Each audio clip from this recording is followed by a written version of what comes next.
केवल ज्ञान मूर्ति व्यवहार कला द्वारा वास्तव में संपूर्ण विश्व का नित प्रतीत है जानने हारा। सूझने क्षणे क्लेश और रागादिक मन का किया विनाश। निश्चय से देवादिदेव वे निज स्वरूप का करें विनाश। यहाँ उपस्थित अध्यक्ष महोदय, निर्णायक है, मुख्य अतिथि एवं सभी आकार्थी बहनों को मेरा शुभारंभ करता। आज की प्रवर्तमान गोष्ठी में मेरा विषय है निश्चय में और व्यवहार में की भूतार्थता और अभूतार्थ। अब सर्वप्रथम यह जानने से पूर्व कि निश्चय में और व्यवहार में से भूतार्थता कौन है और अभूतार्थता कौन है, यह जानने से पूर्व हम सभी के लिए यह जानना अत्यंत आवश्यक हो जाता है कि वास्तव में यह भूतार्थ और अभूतार्थ शब्द का अर्थ क्या है। तो सर्वप्रथम भूतार्थ शब्द का अगर हम देखें तो यह दो शब्दों से मिलकर बना है, भूत प्लस अर्थ। भूत अर्थात स्वरूप और अर्थ अर्थात प्रयोजन।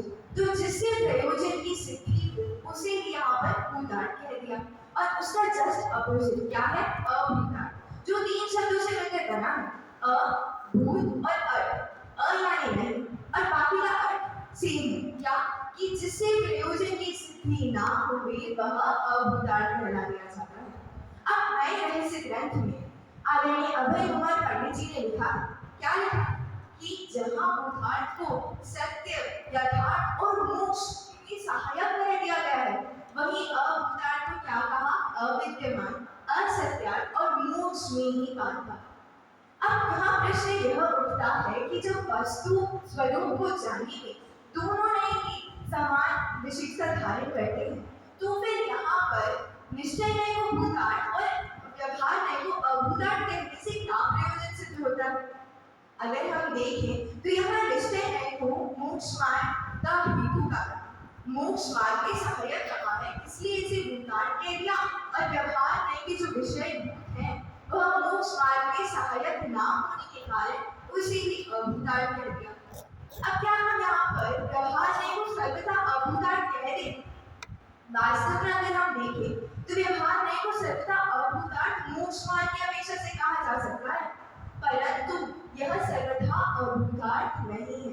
चलिए इस उदाहरण के माध्यम से जानते हैं।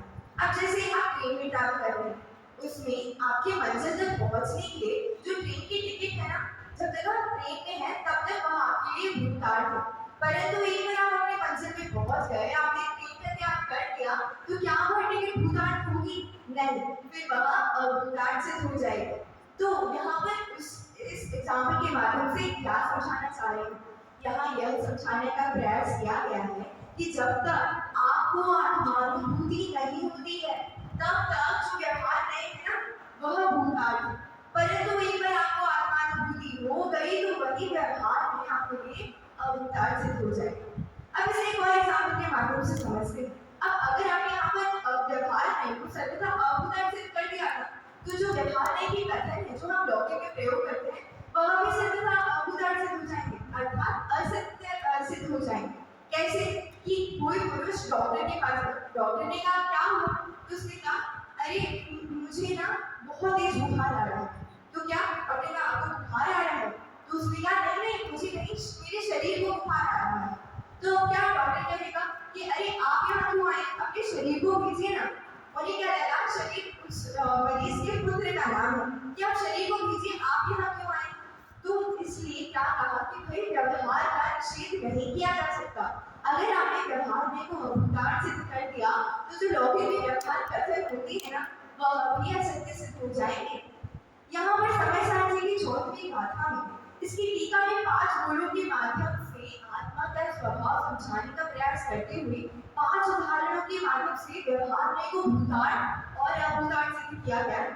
एवं आचार्य जय सिंह जी ने समय सारणी की 11वीं गाथा में दूसरे व्याख्यान में क्या सिद्ध किया है कि जो व्यवहार नहीं है ये भूतार्थ भी है और अभूतार्थ भी है।